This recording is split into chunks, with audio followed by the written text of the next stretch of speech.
ओम श्री सीतारामचंद्राभ्यां नमः।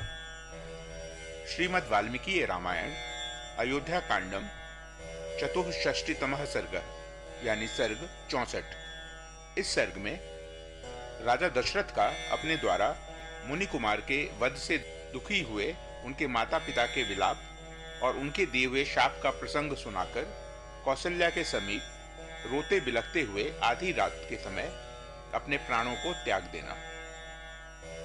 वधम प्रति रूपं तु महर्षेस्तस्य राघवः विलप्पन्नेव धर्मात्मा कौसल्यामिदं ब्रवीत। उन महर्षि के अनुचित वध का स्मरण करके धर्मात्मा रघुकुल नरेश ने अपने पुत्र के लिए विलाप करते हुए ही रानी कौसल्या से इस प्रकार कहा। तद ज्ञानान महत् पापं कृत्वा संकुलितेन्द्रियः एकस्त्व चिन्तयं बुद्ध्या कथं नु सुकृतं भवेत्।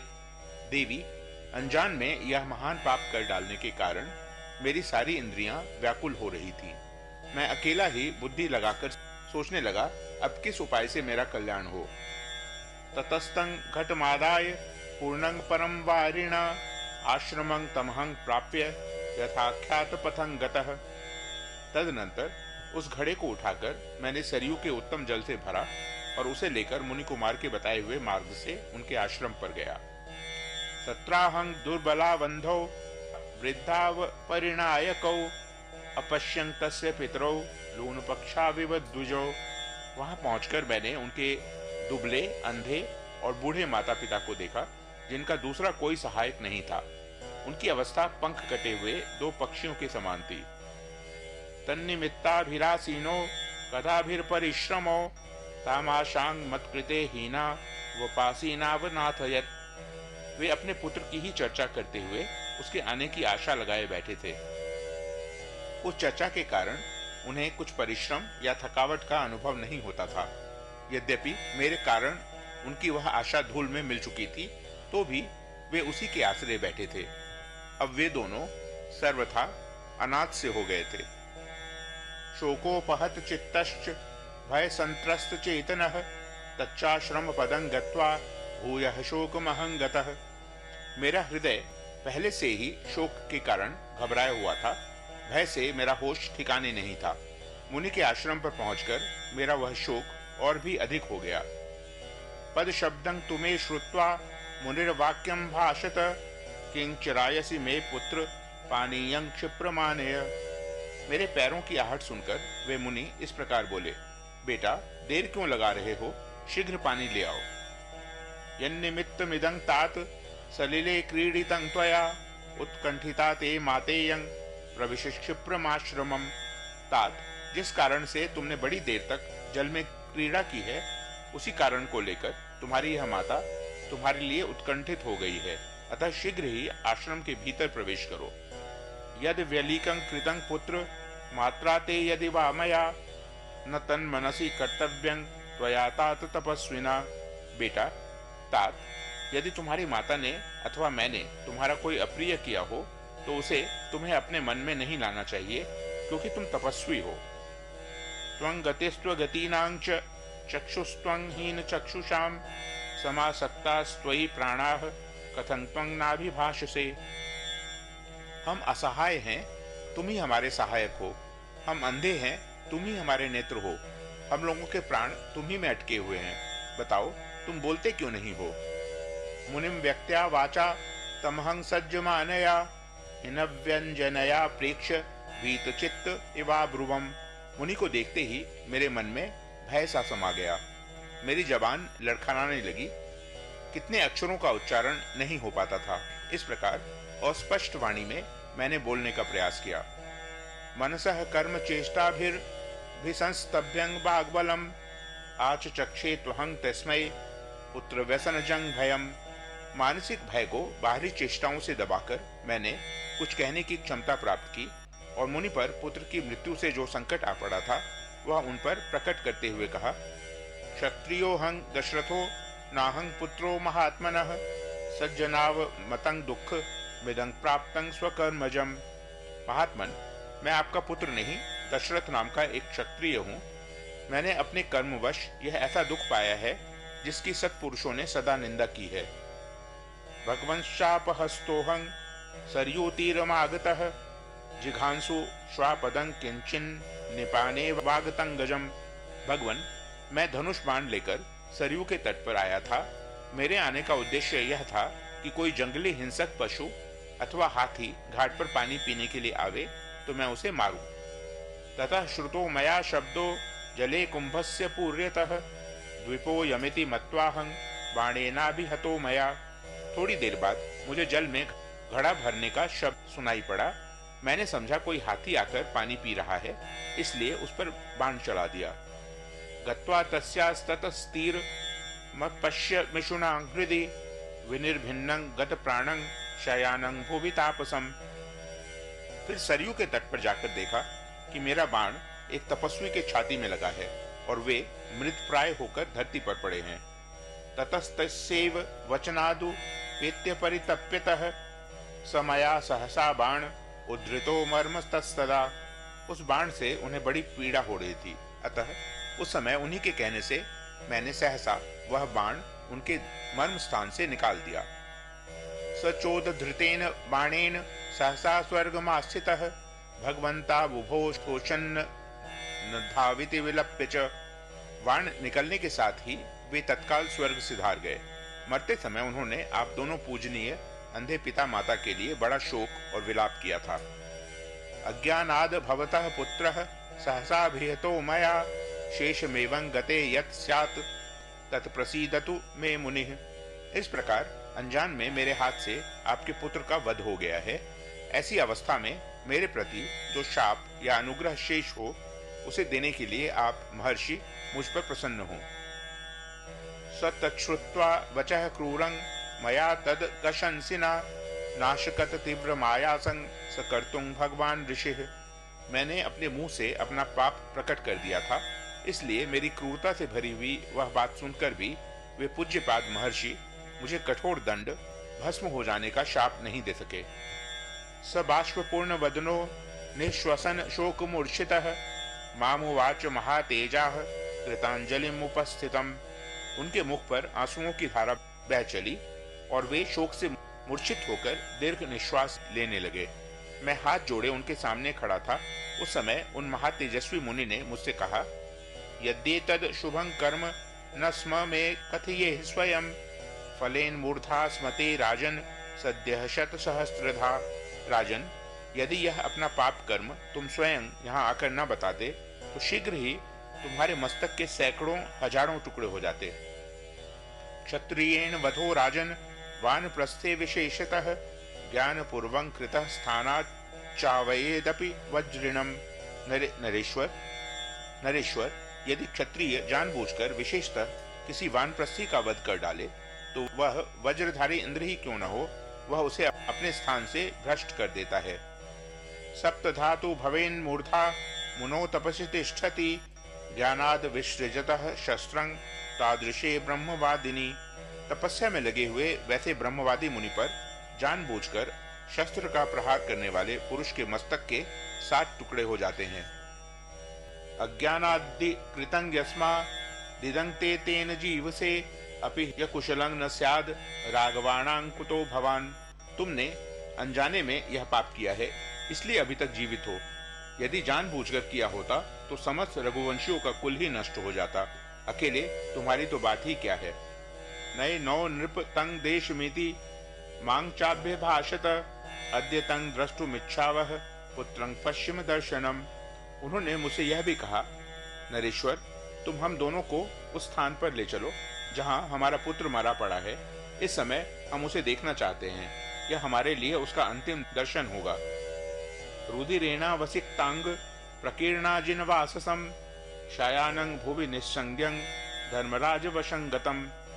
अथाहमेकस्तं देशं नीत्वा तो भृशि दुःखितो अस्पर्शय महं पुत्रं तं मुनि सह भार्यया।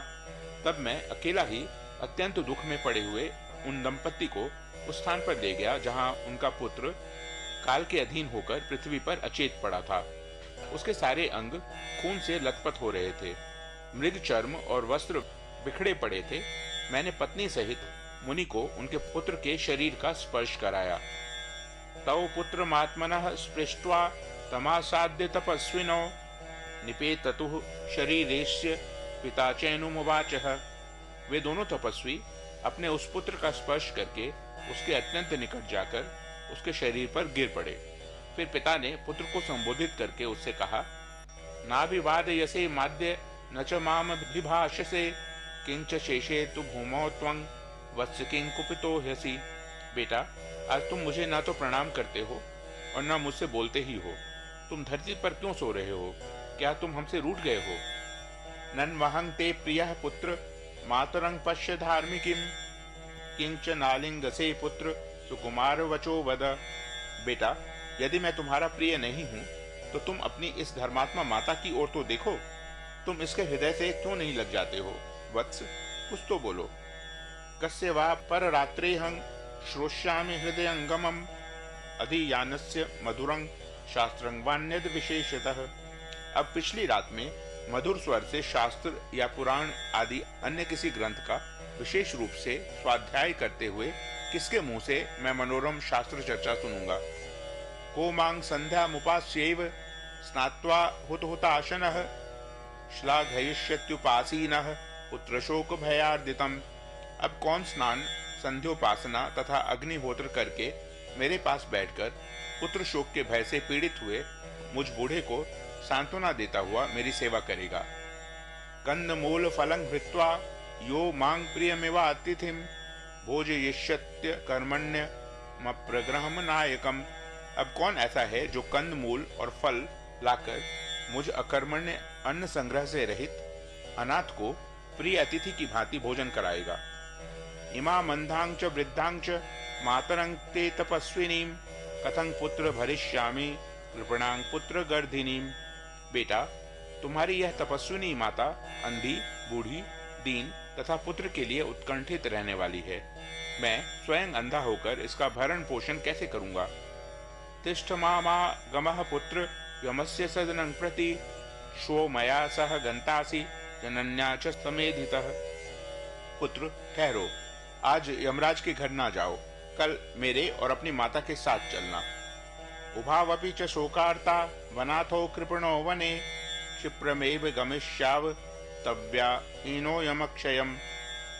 हम दोनों शोक से आर्त, अनाथ और दीन हैं। तुम्हारे न रहने पर हम शीघ्र ही यमलोक की राह लेंगे। ततो वैवस्वतं दृष्ट्वा तं प्रवक्ष्यामि भारतीं क्षमतां धर्मराजो में बिभ्रियात पितरा वयम्। तदनंतर सूर्यपुत्र यमराज का दर्शन करके मैं उनसे यह बात कहूंगा, धर्मराज मेरे अपराध को क्षमा करें और मेरे पुत्र को छोड़ दें, जिससे यह अपने माता पिता का भरण पोषण कर सके। दातुमर्हति धर्मात्मा लोकपालो महायशाः ईदृशस्य मामाक्षय्या मे काम भय दक्षिणाम। ये धर्मात्मा हैं, महायशस्वी लोकपाल हैं। मुझ जैसे अनाथ को वह एक बार अभय दान दे सकते हैं। अपापोसि यथा पुत्र निहतः पाप कर्मणा तेन सत्येन गच्छाशु ये लोकास्वस्त्रयोधिनाम यांग हि शुरा गतिं यान्ति संग्रामेश्व निर्वितनः हतास्वभिमुखाः पुत्र गतिं तांग परमांग ब्रज। बेटा, तुम निष्पाप हो, किंतु एक पाप कर्मा क्षत्रिय ने तुम्हारा वध किया है। इस कारण मेरे सत्य के प्रभाव से तुम शीघ्र ही उन लोकों में जाओ जो अस्त्र योधी शूरवीरों को प्राप्त होते हैं। बेटा, युद्ध में पीठ ना दिखाने वाले शूरवीर सम्मुख युद्ध में मारे जाने पर जिस गति को प्राप्त होते हैं, उसी उत्तम गति को तुम भी जाओ। यांग गतिं सगरः शैव्यो दिलीपो जनमेजयः नहुषो धुंधुमारश्च प्राप्तास्तांग गच्छ पुत्रक। वत्स, राजा सगर, शैव्य, दिलीप, जनमेजय, नुहुष और धुंधुमार जिस गति को प्राप्त हुए हैं, वही तुम्हें भी मिले। या गति सर्वभूतानां स्वाध्यायात तपसश्च या भूमिदस्या हिताग्नेश्च एक पत्नी व्रतस्य च गौ सहस्त्र प्रदात्रीणां गुरुसेवावृतामपि देहन्यास कृतांग या च तांग गतिं गच्छ पुत्रक।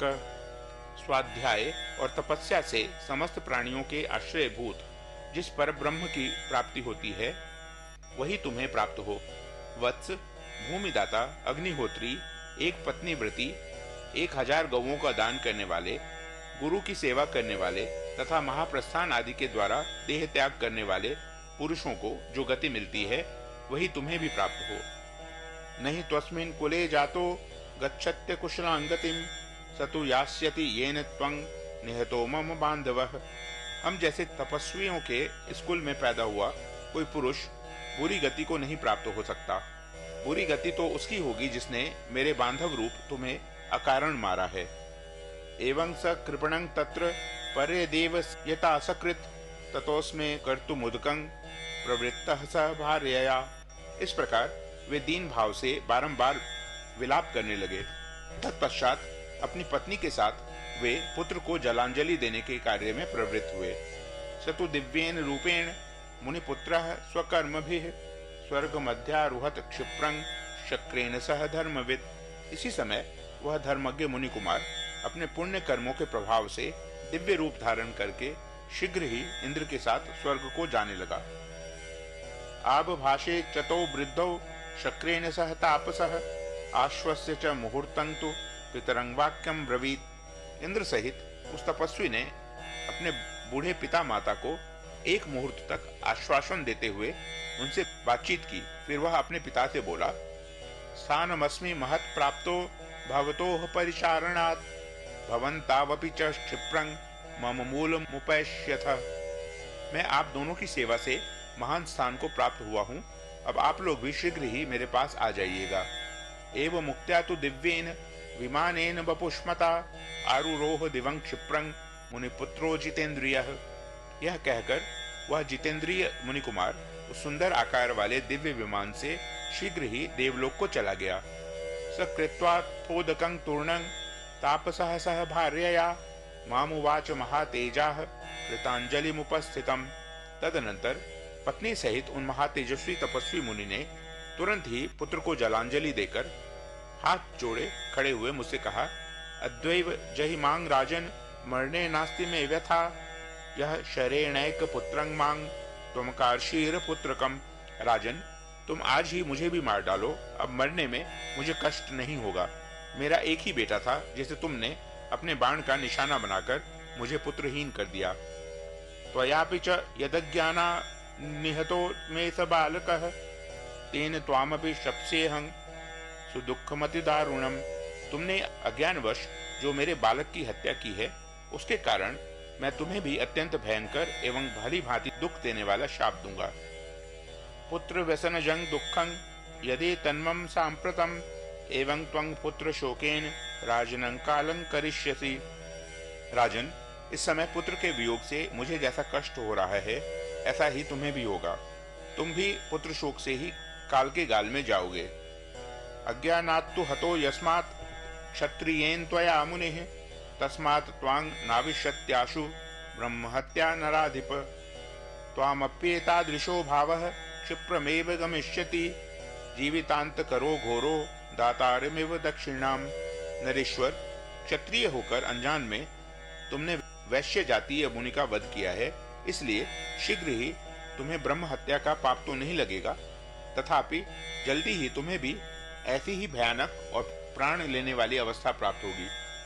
ठीक उसी तरह जैसे दक्षिणा देने वाले दाता को उसके अनुरूप फल प्राप्त होता है। एवं शापं मयि न्यस्य विलप्य करुणं बहु चितामारोप्य देहं तन्मिथुनं स्वर्गमभ्ययात्। इस प्रकार मुझे शाप देकर वे बहुत देर तक करुणाजनक विलाप करते रहे। फिर वे दोनों पति पत्नी अपने शरीर को जलती हुई चिता में डालकर स्वर्ग को चले गए। तदेतच्चिंत यानेन स्मृतं पापं मया स्वयं तदा बाल्यात् कृतं देवी शब्दवेद्यनुकर्षेणा।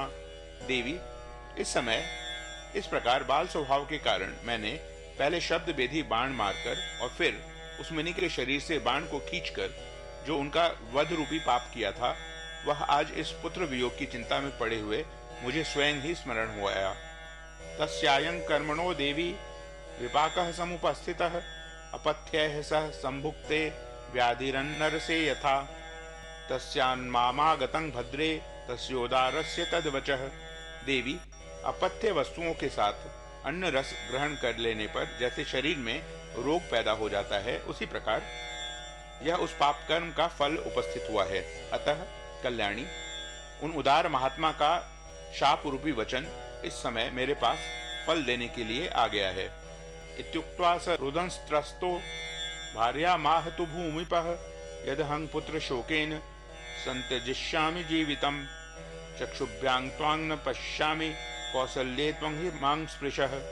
ऐसा कहकर वे भूपाल मृत्यु के भय से त्रस्त हो अपनी पत्नी से रोते हुए बोले, कौसल्य, अब मैं पुत्र शोक से अपने प्राणों का त्याग करूंगा। इस समय मैं तुम्हें अपनी आंखों से देख नहीं पाता हूँ, तुम मेरा स्पर्श करो।